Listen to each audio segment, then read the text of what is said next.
E aí, pessoal, tranquilo? Tudo de boa com vocês? A princípio, a gente vai fingir que sim, né? Tá todo mundo sob controle.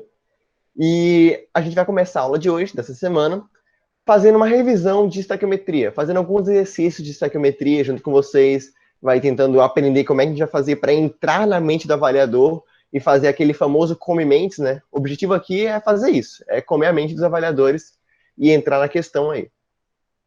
Basicamente, estequiometria eu botei aqui a página errada, 22 a 25 é só a parte de óxido de redução, né? Mas você exercício sobre toda a estequiometria, acho que eu coloquei certinho no direcionamento. E vamos lá. Primeiro exercício que a gente vai começar aqui é a questão 1 da Universidade Hogwarts, porque eu não tenho ideia de onde é essa universidade, não consegui achar. Mas fala o quê? Vamos lá. Primeira coisa que a gente vai ver no exercício, a gente vai ler o exercício, uma questão inteira de uma vez, enunciado, e depois que nós terminarmos de ler, vamos voltar nas informações mais importantes, beleza? Tranquilo. O ácido acetil salicílico, conhecido como aspirina, é um dos analgésicos mais consumidos. Pode ser produzido pela interação entre ácido salicílico e anidrido acetático, conforme mostra a equação a seguir. Beleza, ele dá aqui. O ácido salicílico, aqui, esse primeiro, o anidro acetático, aqui o segundo. Aí depois vai formar a aspirina e também vai formar, que é o ácido acetil salicílico, né? E vai formar o C2H4O2, que se eu não me engano é o ácido etílico. Eu acho que é ácido etílico, provavelmente. Vocês estão vendo Química 3 aí todo dia, tem que ficar ligado nessas partes de nomenclatura aí, eu acabei perdendo um pouquinho, mas vou relembrando aqui com vocês, né? A massa de aspirina que seria possível produzir a partir de 1,38 tonelada métrica de ácido salicílico, supondo que a transformação ocorra com rendimento de 80%, é. Então vamos lá. O que ele fala? Ele fala para você que tem uma reação entre dois compostos. Que compostos são esses? Ácido salicílico e anidrido acetático. Essa reação dos dois compostos vão gerar a aspirina e um outro composto, que ele não fala o que é, mas é o ácido etílico, ácido etílico. Beleza. Supondo que eles não tivessem te dado a equação, a primeira coisa que você faria nessa questão seria olhar a questão, ver quem está reagindo com quem, ver o que está sendo produzido, o que pode ser produzido de restante, e aí montar a equação. É obrigação de todo mundo, no momento em que olhar uma questão de química, montar a equação. Tem que ser o primeiro passo já. Olhou a questão, bateu o olho quem está reagindo, quem está sendo produzido, montou a equação. Porque se você não montar a equação, você não consegue desenvolver o resto da questão. Beleza? Primeiro passo aí, se tivesse que colocar uma agendinha de número de passos que tem que fazer, primeiro passo, montar a equação do problema. Tá bom? E aí, vamos tentar entender aqui. Ele te dá a equação da aspirina e ele quer que você diga qual é a massa de aspirina que é produzida quando você utiliza 1,38 toneladas, se tonelada métrica, a mesma coisa que toneladas, né, de ácido salicílico. O que você vai olhar? Ácido salicílico é esse primeiro aqui, o C7H6O3. Quando eu tenho 1,38 toneladas de ácido salicílico, ele quer saber qual a quantidade que eu vou formar de aspirina. É só isso. E tem que levar em consideração que ele está falando que a transformação ocorre com rendimento de 80%. Vamos lá, o que significa rendimento? Retornar aí às aulas anteriores. Rendimento é aquela equação que não ocorre, não é tudo que é utilizado. Não são todos os reagentes que são consumidos na produção dos produtos. Ah, Pita, é porque ele esqueceu de usar alguma coisa? Normalmente não. É porque às vezes você está ali, por exemplo, numa tubeta, né, no tubo, no recipiente, eu vou colocar ali os materiais para reagir, e aí você vai virar esses materiais no outro tubo, no outro recipiente. Aí sempre vai sobrar um pouquinho ali, tipo um restinho de água. Já percebeu que sempre que você bebe água, sempre sobra um pouquinho de água no fundo do copo? Sempre, sempre, sem exceção. Você virou o copo d'água, passou 20 minutos com ele deitado ali, quando você vira, vai sobrar um restinho de água ali no copo, no fundo do copo. Sempre vai ter isso. O que significa? Que não é tudo que você tem ali no recipiente que está sendo consumido. Significa que o rendimento daquela transformação não é de 100%. Por N motivos. Pode ser por esse que eu falei, pode sobrar um pouquinho ali no copo, no recipiente, na proveta, ou pode ser por outros motivos, de questão de reaproveitamento de materiais, da reação por si só, enfim. Mas deu para entender que não é tudo que está sendo consumido, né? Só 80% dos reagentes estão sendo consumidos. É basicamente isso que ele está falando. Ou seja, numa transformação, para eu gerar uma certa quantidade de produtos, eu vou precisar de mais reagentes. Porque pensa comigo, se eu tenho 10 bolinhas de gude, aí eu quero quebrar das 10 bolinhas de gude, eu quero quebrar 5. Só que eu não consigo quebrar as 5 de uma vez. Eu não consigo quebrar as 5 de uma vez. Perdão. Para quebrar as 10 bolinhas de gude, eu só consigo quebrar 10 de uma vez. Ou só consigo quebrar 8 de uma vez. Pronto, agora tá certo. Eu tenho 10 bolinhas de gude e eu quero quebrar 10. Mas eu só consigo quebrar 8 de uma vez. Por quê? Porque é o que eu consigo juntar ali para conseguir quebrar com uma martelada só. Ou seja, eu quero quebrar 10 bolinhas de gude, mas eu só consigo quebrar 8 de uma vez. Ou seja, eu vou precisar de mais de uma vez, de mais de uma martelada para conseguir quebrar. Ou seja, eu vou precisar de mais coisas, mais tentativas para conseguir transformar aquilo tudo. A gente vai desenvolvendo isso aqui com um pouquinho mais de calma, né?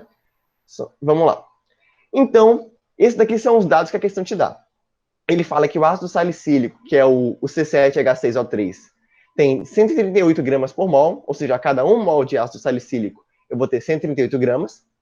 E a aspirina, que é o ácido acetil salicílico, ele vai ter 180 gramas por mol. A cada 1 mol de aspirina eu vou ter 180 gramas. O que isso quer dizer? Que a cada 6,02 vezes 10 a 23 moléculas de aspirina, eu vou ter 180 gramas, que é igual a 1 mol. E ele fala que a tonelada métrica, ou seja, a tonelada, é igual a 10 elevado à sexta potência gramas. Esse acento circunflexo aqui, o chapeuzinho, né? Quando tem no meio de números, significa que está elevado. Sempre que você tiver isso daqui, é a mesma coisa que elevado. Potenciação, né? Então é como se tivesse 10 elevado à sexta potência, 10 à sexta. Esse chapéu indica isso. Vai ser usado bastante na matemática como um todo. E aí agora a gente vai partir para o quê? Já vimos os dados da questão, vamos começar a destrinchar a questão. Eu dei uns palpites ali, mas supondo que seja uma questão dissertativa, escrever, segunda fase da FUVEST, dessa questão aqui. Segunda fase de Hogwarts, no caso, né? Beleza. Aí vamos destrinchar a questão. O que você vai fazer? Você vai pegar e vai escrever todos os dados que você sabe da questão no cantinho ali da página. FUVEST dá quase nada de espaço. Eu comi quase a página inteira da FUVEST para a primeira fase, ou para a segunda fase de matemática. Eu não preciso escrever quase nada. E aí, o que eu fazia? Eu pegava um cantinho da questão, mesmo que o espaço seja pequeno, pegava um cantinho ali e começava a escrever os dados da questão. Tipo, o que ela quer saber. Por quê? Porque isso conta ponto. Quando o avaliador for olhar o que você fez, ele vai ver que você conseguiu identificar o que a questão estava dando. Conseguiu identificar os dados. Então, tanto em matemática, quanto física, quanto química, é sempre bom você colocar os dados da questão ali no cantinho. Então, esse aqui, destrinchando a questão, é como se estivesse colocando os dados da questão ali no cantinho. Proporção estequiométrica, 1 para 1, gerando 1 para 1. Proporção estequiométrica é o quê? É isso daqui, ó. Eu tenho uma equação e tudo tá balanceado, já tá balanceado, bonitinho. E o coeficiente estequiométrico aqui é 1 para 1, gerando 1 para 1. Ou seja, o que isso quer dizer? Que para cada 1 mol de ácido salicílico, eu vou ter 1 mol de aspirina. É isso aí. Para cada 1 mol de ácido salicílico, eu vou ter 1 mol de aspirina. Todo mundo está de 1 para 1, é isso aí que eu vou ter. Aí eu vou ter outro dado, rendimento 80%. Ou seja, o rendimento da equação só vai ser 80%. Se eu tiver 100 gramas de reagentes, supondo que 100 gramas de reagentes gerassem 100 gramas de produto com rendimento 100%. Como o rendimento é de 80%, 100 gramas de reagente vão gerar só 80 gramas de produto. Essa pegada aí que tem que ter. Aí a proporção de massa com rendimento 100%. Supondo que o rendimento fosse 100%. A gente sabe que a proporção estequiométrica é de 1 para 1. Ou seja, a cada 1 mol de ácido salicílico, eu produzo 1 mol de ácido acetil salicílico, que é a aspirina. Ou seja, a cada 138 gramas de ácido salicílico, eu vou produzir 180 gramas de aspirina. Até aqui, até essa parte, todo mundo pegou? Está todo mundo sob controle? Não pegou esse final. Pensa comigo, ó. Você conseguiu pegar a ideia da proporção estequiométrica? Que a cada 1 mol de acetil salicílico eu vou ter 1 mol de aspirina sendo formado? Essa parte deu para entender? Tá bom. Só que quanto que é 1 mol de acetil salicílico? Qual é a massa de 1 mol de acetil salicílico? Tô perguntando só para ver se deu para captar de onde é que eu tô tirando esses dados. 138 gramas, muito bom. Eu tenho que 1 mol de acetil salicílico tem 138 gramas. E quanto que é 1 mol de aspirina? 1 mol de aspirina tem que massa? 180 gramas. Então, se 1 mol de acetil salicílico, quando estiver reagindo com a outra molécula lá que ele fala que é o anidrido acetático, quando 1 mol de acetil salicílico reagir com 1 mol de anidrido acetático, vai gerar 1 mol de aspirina, sempre. Se eu tiver 2 mols de acetil salicílico, vai gerar 2 mols de aspirina. Se eu tiver 5 mols de acetil salicílico, vai gerar 5 mols de aspirina. Proporção de 1 para 1. Isso aí considerando que o rendimento seja 100%, pureza 100%. Logo, se eu tenho 138 gramas de acetil salicílico, eu vou formar quantas gramas de aspirina? 180. É isso. É só isso aqui. Quando o rendimento for de 100%, a cada 138 gramas de acetil salicílico, eu vou formar 180 gramas de aspirina. Só essa parte aí. A mesma coisa, isso aqui é a mesma coisa que uma proporção estequiométrica, porque a cada 1 mol de acetil salicílico, eu vou formar 1 mol de aspirina. Só isso aí. E aí, o que a gente vai ter? 1 mol para 1 mol. Essa é a proporção. 1 mol de um vai gerar 1 mol de outro. Tranquilo? Vamos para a próxima parte. Aí, a massa de acetil salicílico que ele dá na questão é de 1,38 toneladas. É o que ele fala lá que ele quer que a gente descubra. A partir de 1,38 toneladas, você vai gerar quantos mols, ou vai gerar quanto de massa de acetil salicílico, que é a aspirina. É isso que ele quer saber. Então, o que a gente pensa? Ó? A gente primeiro vai calcular a massa de aspirina que seria produzida com rendimento de 100%. Pita, mas ele fala que o rendimento é de 80%, não vai dar certo isso. Calma. Primeiro a gente calcula como se o rendimento fosse total, fosse uma equação bonitinha, rendimento 100%, pureza 100%. Depois a gente começa a diminuir dos dados que ele fala, das propriedades, das desvantagens, tá bom? Então, ele vai dizer, ó, supondo que o rendimento fosse de 100%, 138 gramas de ácido salicílico gerariam 180 gramas de aspirina. Certo? Tranquilo? Se alguém discordar do que eu estou dizendo aqui, dá um soco na cara e fala no chat. Pita, não faz sentido o que você falou. Pita, falou merda. Não falei merda? Beleza, então. Agora, quanto que gera 1,38 toneladas de acetil salicílico? Se 138 gramas do ácido salicílico geram 180 gramas de aspirina, 1,38 toneladas de ácido salicílico gera quanto de massa de aspirina? Vocês conseguem ver a regra de 3 aí? Peter, eu não quero fazer a regra de 3 com estequiometria porque meu professor falou que é errado. É bom. Em teoria, não é recomendável você fazer a regra de 3. Só que não é porque vai dar errado. É só porque os professores querem que você entenda o processo como um todo, né? Normalmente você vai ver muito professor de colégio, principalmente, falando, não quero que você aprenda por regra de 3, senão vai ficar algo automático e tal. Mas eu acho que nesse caso a regra de 3 ajuda muito mais do que atrapalha. Então eu vou continuar aqui. Se alguém quiser falar, Pita, não use a regra de 3, me dá um soco na boca e eu paro de falar. Mas até lá eu vou continuar falando. Aí tem uma regra de 3 basiquinha. Então o que a gente vai fazer aqui nessa regra de 3? Ó? Eu tenho 138 gramas de ácido salicílico gerando 180 gramas de aspirina, certo? E eu tenho 1,38 toneladas de ácido salicílico gerando X, no caso toneladas, né, que a gente está trabalhando com toneladas, toneladas de ácido salicílico. O que eu vou fazer aqui? Então, você poderia transformar 1,38 para gramas, mas você não precisa, porque o resultado do X aqui vai dar em toneladas. Se você estivesse trabalhando 138 aqui, tipo assim, estivesse trabalhando na mesma linha com unidades diferentes, aí não ia dar. Você sempre tem que trabalhar na mesma linha com unidades iguais, no caso, grama, grama, tonelada, tonelada, ou na mesma coluna, nas mesmas colunas com as unidades iguais. Grama, grama, tonelada, tonelada, ou tonelada, tonelada, grama, grama. Então, eu não preciso transformar os 4 termos para a mesma unidade. Eu posso ter aqui na mesma linha, esse aqui nas mesmas unidades, esse aqui nas mesmas unidades, que não vai mudar nada. A resposta vai dar em toneladas, só isso. Tem que ficar esperto. Se ele pedisse a resposta em gramas, aí sim você passava tudo para grama. Mas por enquanto não. Então, o que a gente vai fazer? Fazer a operação cruzada. Fazer esse xzinho, né? Que a gente já conhece da regra de 3. Vai ficar 138x é igual a 180 vezes 1,38. Aí você vai pensar, eu posso cortar esse 138 com esse 1,38.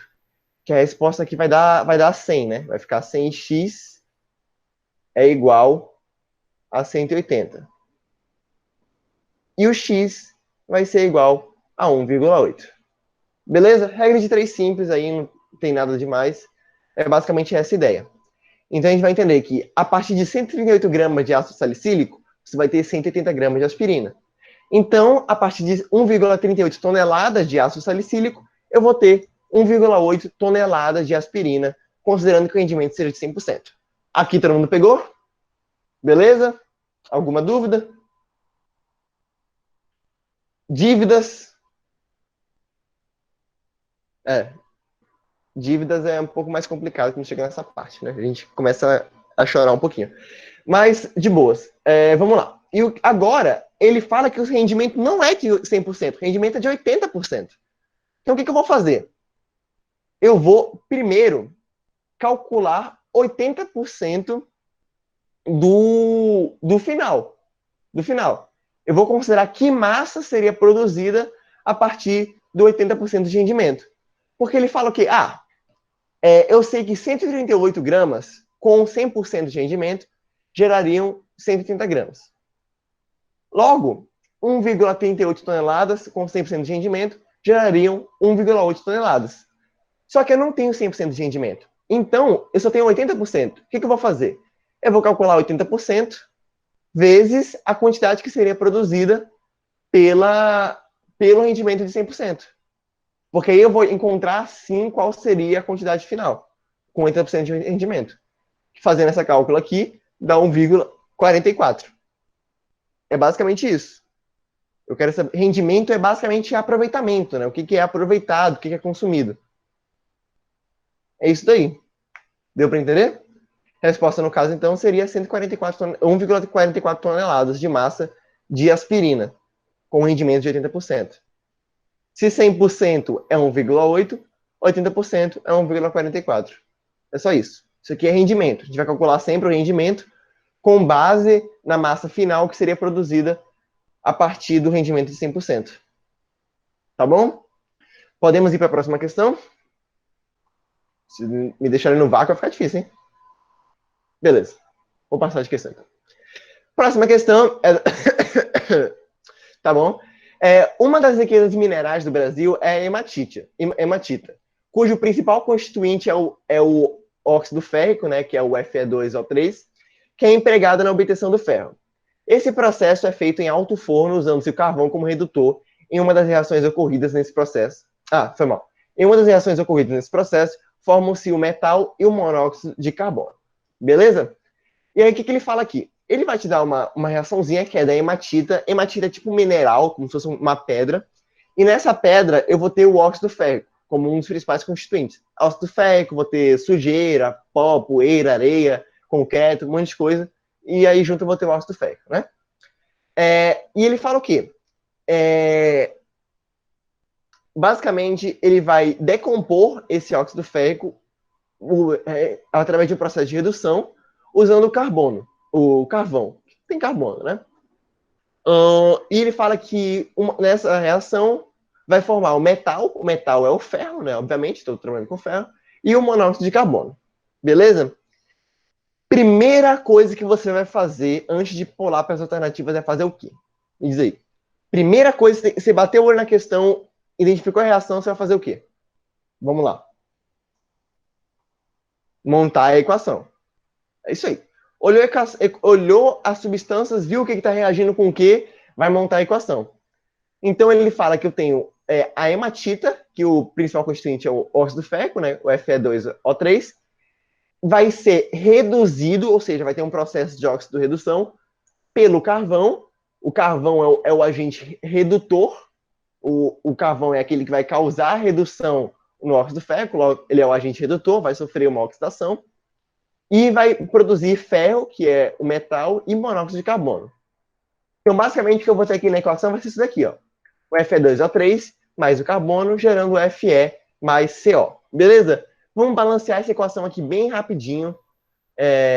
Não vou nem perder muito tempo com essa equação aqui. Vamos direto logo pro que a gente sabe fazer, que já está cansado de balancear, né? Fe2O3 mais o carvão, que é o carbono, vai gerar o metal ferro, mas ele fala... Nossa, esse mais ficou ridículo, né? Parece mais ou menos. Mais um monóxido de carbono. Vamos lá. Isso aqui é uma reação de óxido-redução. Pita, conseguiu fazer por dedução. Dá para fazer por tentativa. Tá. Mas Não quero fazer por processo de oxidação. Aqui o oxigênio sabe que a gente vai ter NOx menos 2, aí vai ficar o touro menos 6, aí cada ferro vai ter NOx mais 3, que vai dar vezes 2, vai dar NOx mais 3, carvão aqui vai ter NOx 0, aqui o ferro vai ter NOx 0, aqui o oxigênio NOx menos 2, aqui o carbono NOx mais 2.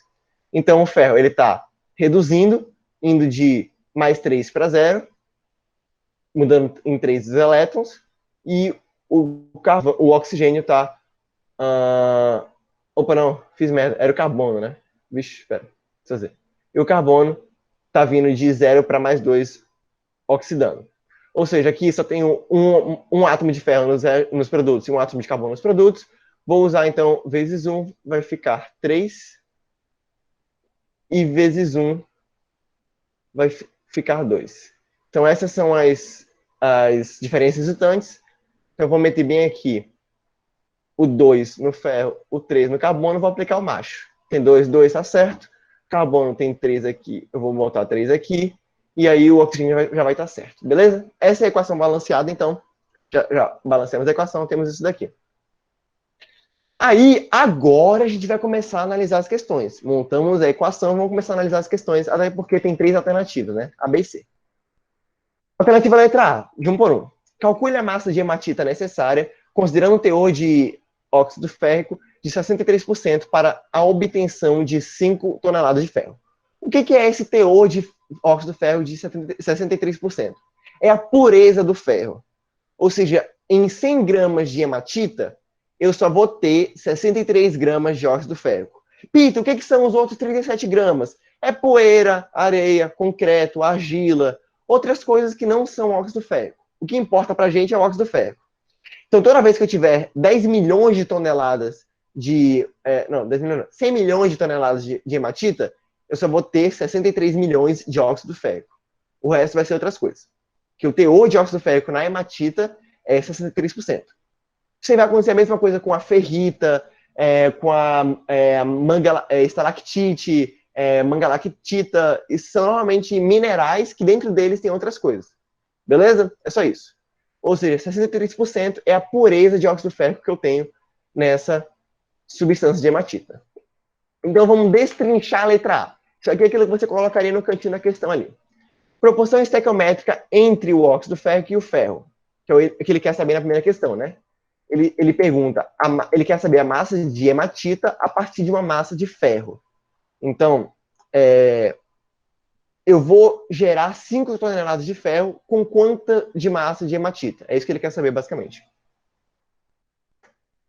Aí, decisão letra A, eu vou ter proporção estequiométrica de 1 para 2, ou seja, eu tenho 1 mol de óxido férrico para 2 mols de ferro na equação. Pureza de 63%. Massa molar do óxido férrico, 160 gramas. E massa molar do ferro, 56 gramas.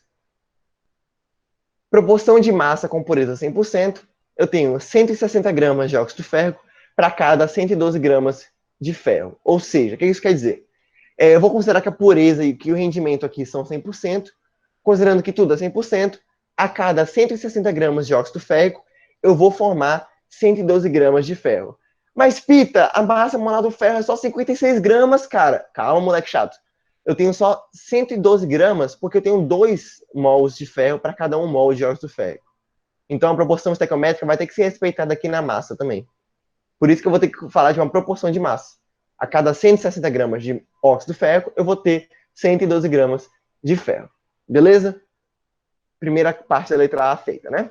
Agora, vamos lá. Ele te dá que a massa de ferro que ele está pedindo é 5 toneladas. Você que vai ter que achar a massa de hematita que gera 5 toneladas de ferro.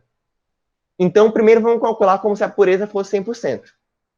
Se 112 gramas de ferro são produzidos com 160 gramas de óxido férrico, ou seja, a cada 160 gramas de óxido férrico, eu vou gerar 112 gramas de ferro, 5 toneladas de ferro são produzidas por 7,15 toneladas de óxido férrico. E como é que eu achei esse 7,15? Regra de 3.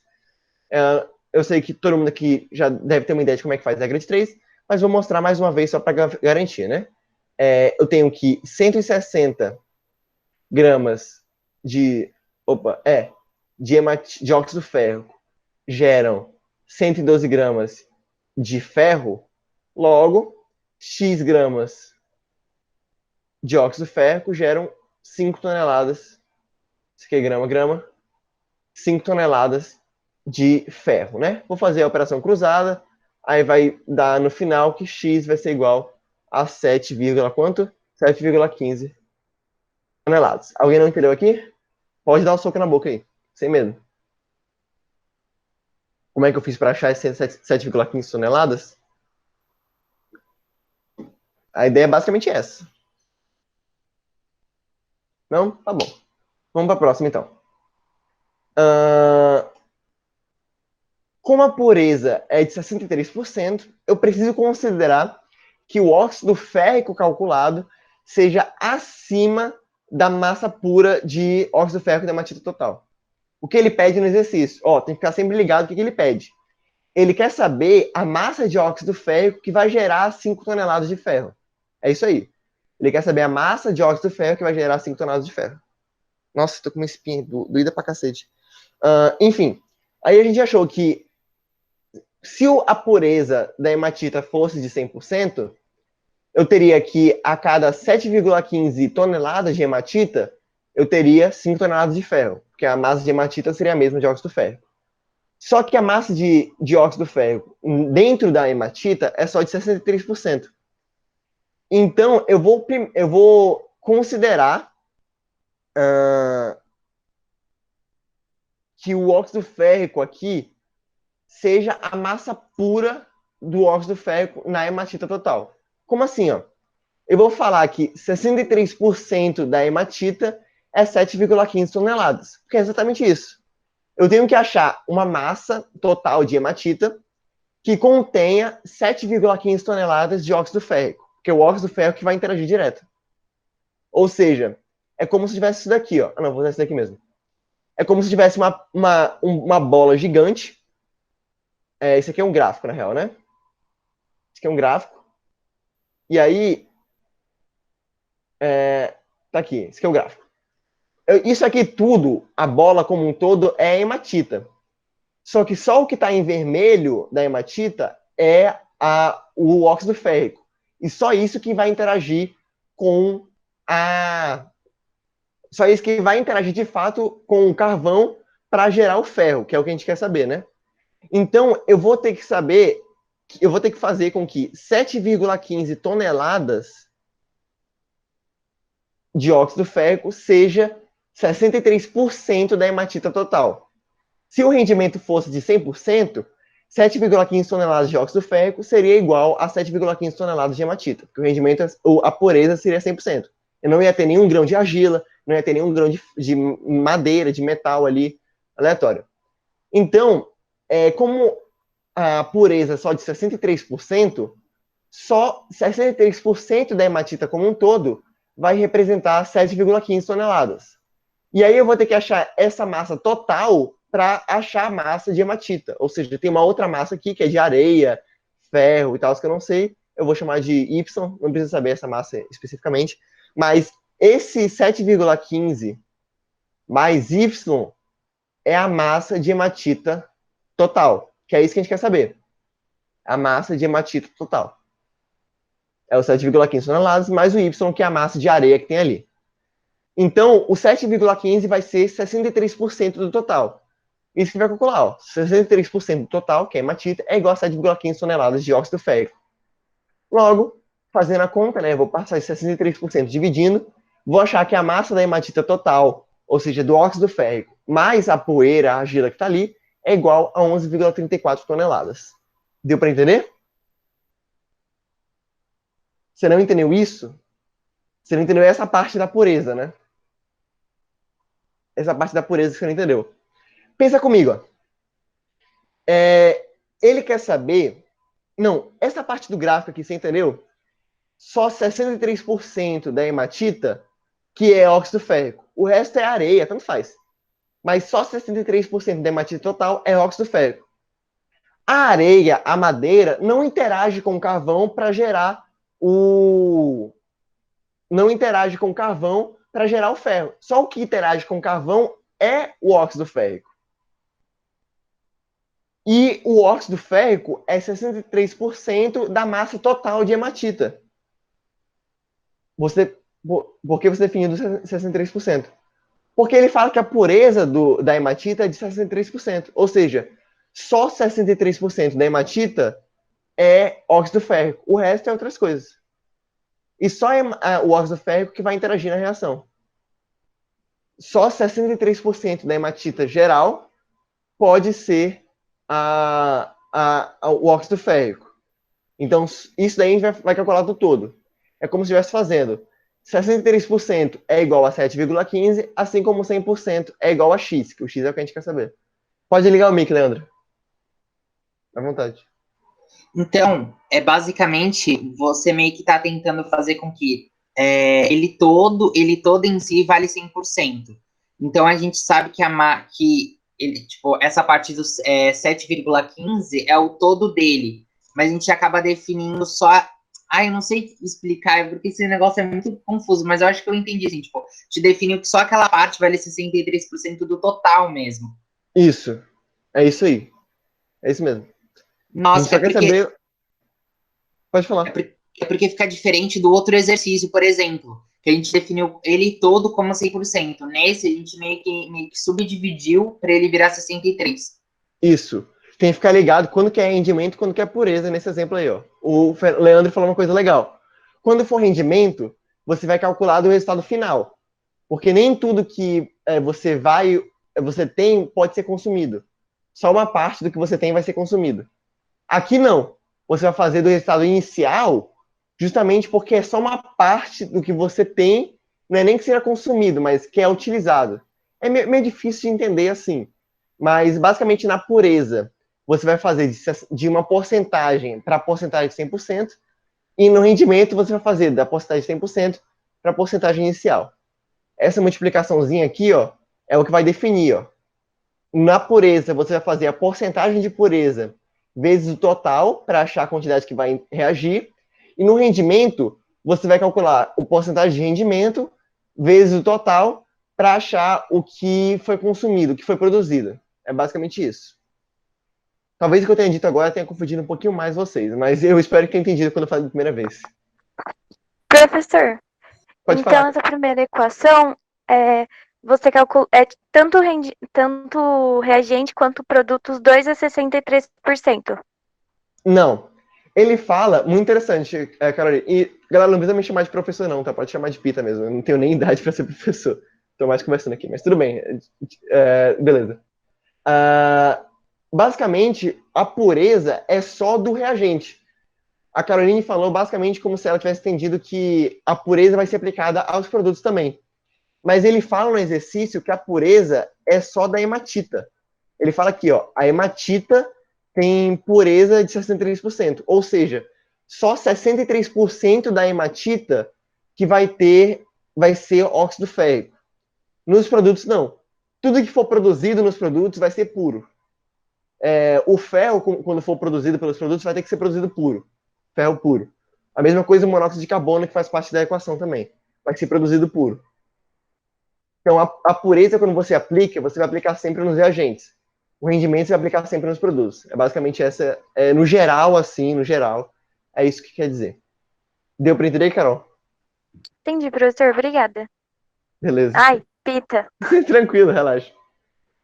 Ô, Pita, deixa eu te perguntar. Então, no rendimento, você acaba pegando só a totalidade dele, né? O quanto que ele acabou produzindo no total. Enquanto quando ele quer a pureza, é só aquele setor daquele círculo, né? Que ele quer saber.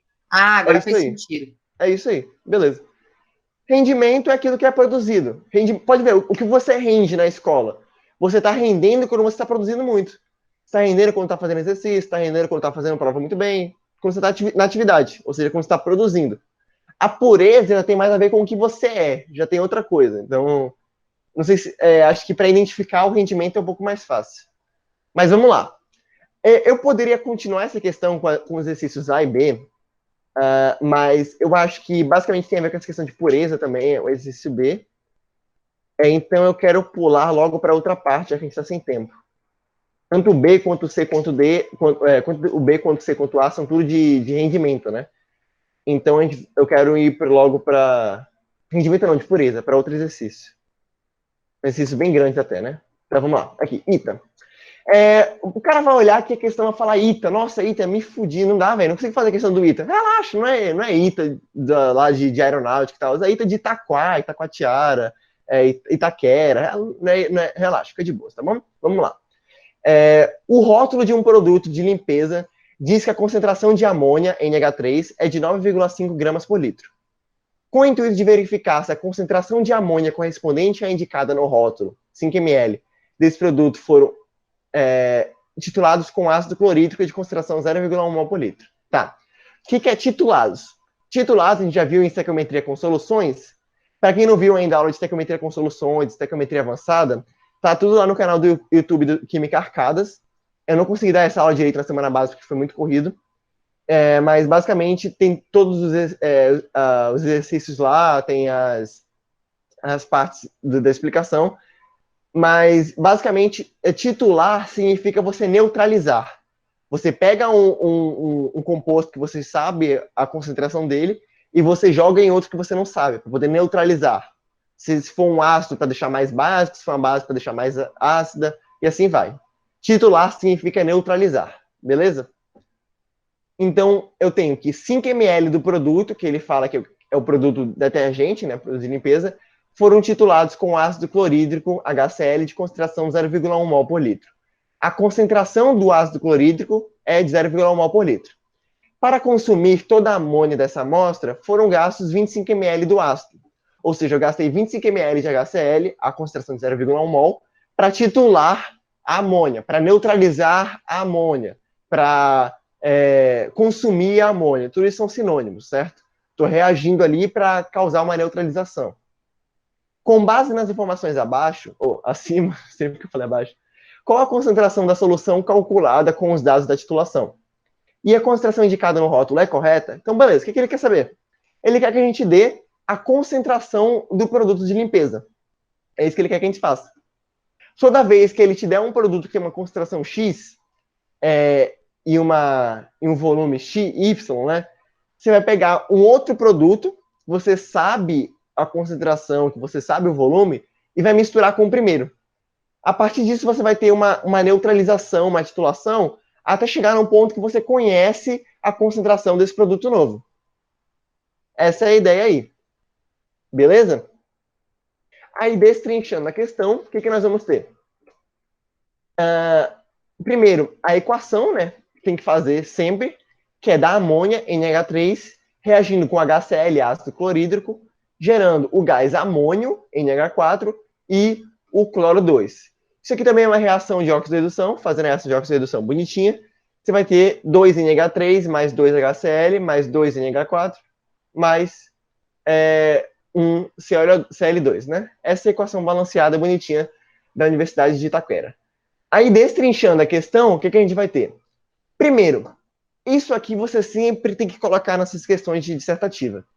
Você vai ter lá, vai colocar, abrir um espaçozinho no canto ali da página, vai escrever volume do produto. Do produto, esse produto aqui eu escrevi errado, era para ser volume da substância, né, do NH3, que ele fala que é produto. Mas não é produto de produtos reagentes, é produto da substância. 5 ml, e eu dei o nome de V1, volume 1, 5 ml. Concentração do produto, é aquilo que a gente quer saber. A gente quer saber a concentração daquele material, daquele detergente. A concentração do ácido HCl é o 0,1 mol por litro, que é o M2. A concentração do produto é M1. E o volume do ácido HCl é 25 mililitros, V2. Aí a gente vai começar agora a usar aquele macete que eu já mostrei para vocês como é que funciona. Macete Ultra Master Hiper Lindo Mega Perfeito, que é um macete lindo, genial para você usar aí na maior parte das suas questões de titulação, né? Que vai pegar? Vai pegar a molaridade do produto 1, multiplicar pelo volume do produto 1, multiplicar pelo coeficiente estequiométrico do composto 2, e isso aí, essa conta vai ser igual à molaridade do produto 2, que no caso é aquele ácido, vezes o volume do composto 2, que é o ácido, vezes o coeficiente estequiométrico do composto 1, que é aquele produto lá, né? Voltando aqui, a gente tem que o coeficiente estequiométrico do primeiro produto é o 2, que é o NH3, da amônia. E o coeficiente estequiométrico do produto 2, que é a HCl, do ácido, é o 2 também. Então tá bom. Vamos lá. Normalmente aqui eu estou explicando o que é cada sigla, né? Molaridade da primeira substância, volume da primeira substância, coeficiente estequiométrico da primeira substância, bonitinho. Aí o M2, V2, N2 é da segunda substância, né? Aí a gente vai substituir agora os valores que nós já temos na equação. Pega os valores que você tem de um lado e joga na equação no macetezinho. M1 é aquilo que a gente quer saber, que a gente não sabe qual é, molaridade daquele detergente.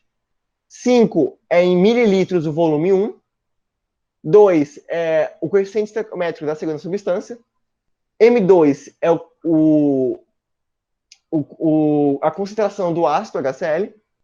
V2 é o 25 ml, 25 mililitros.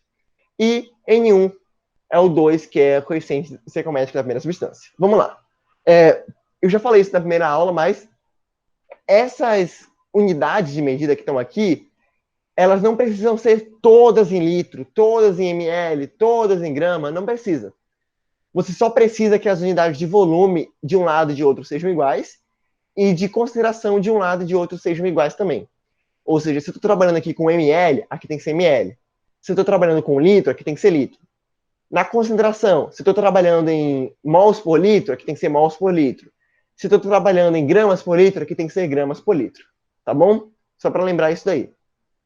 E aí a gente vai fazer a conta bonitinha, né?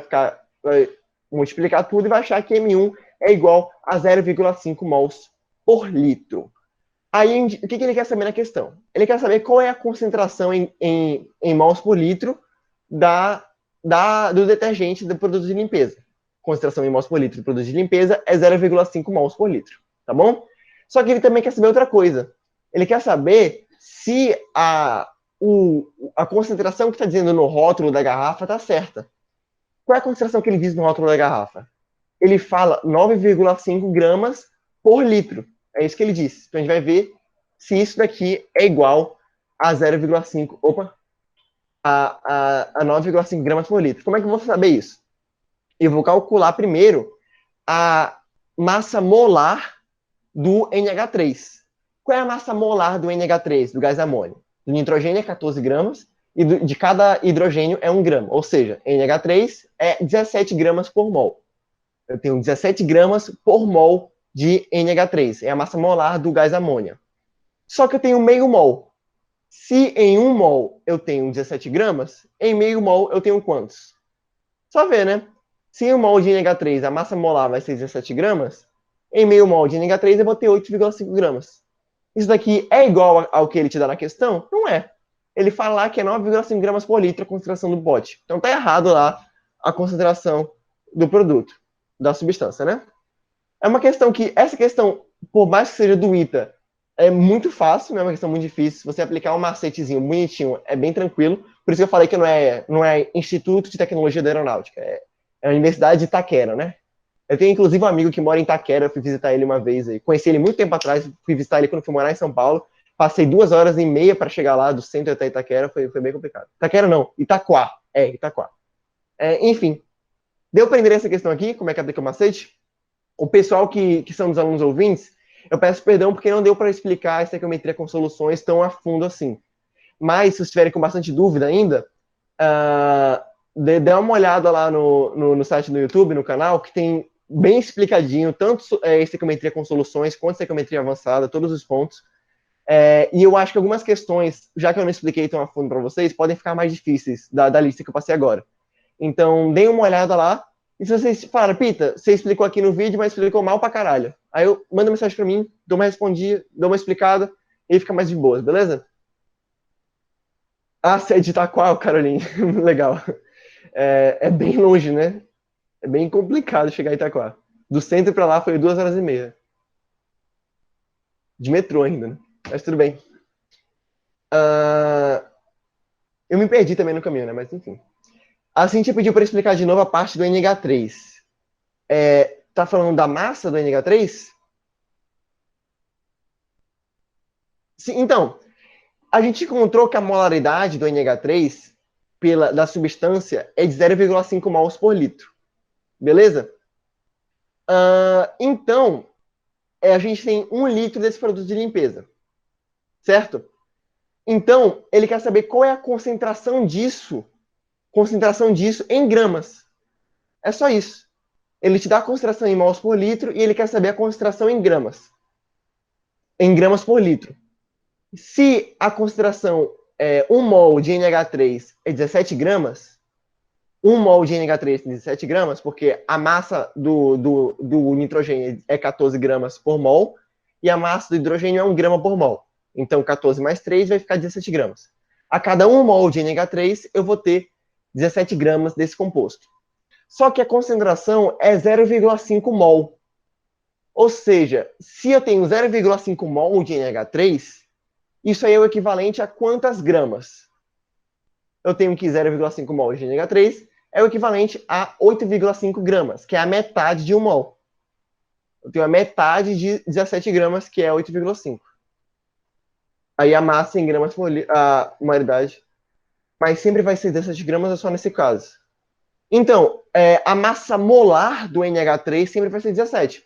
Lembra que na tabela periódica, todos os elementos têm uma massa molar definida. O hidrogênio tem massa molar 1, o nitrogênio tem massa molar 14, o carbono tem massa molar 12, o flúor tem massa molar 35,5, se eu não me engano. Não, o cloro tem 35,5. Então, todos os compostos da tabela periódica vão ter uma massa molar definida. Então, o NH3 sempre vai ter massa molar de 17 gramas por mol. É basicamente isso. Só você pegar na tabela periódica a massa de cada elemento, massa molar de cada elemento, e somando até que dê a massa molar do composto como um todo. É só isso. Deu para entender? Beleza, então.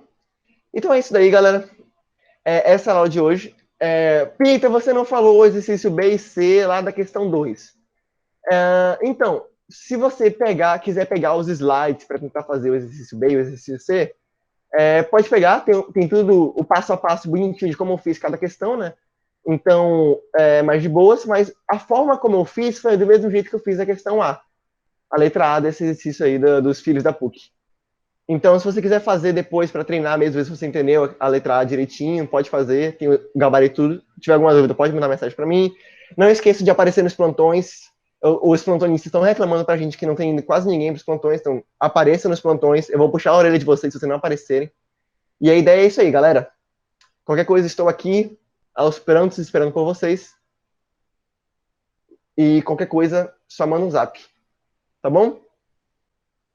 Bons estudos para vocês. Eu vejo vocês semana que vem, de novo, nessa mesma hora, nesse mesmo bate-canal. Um beijão, galera. Até mais.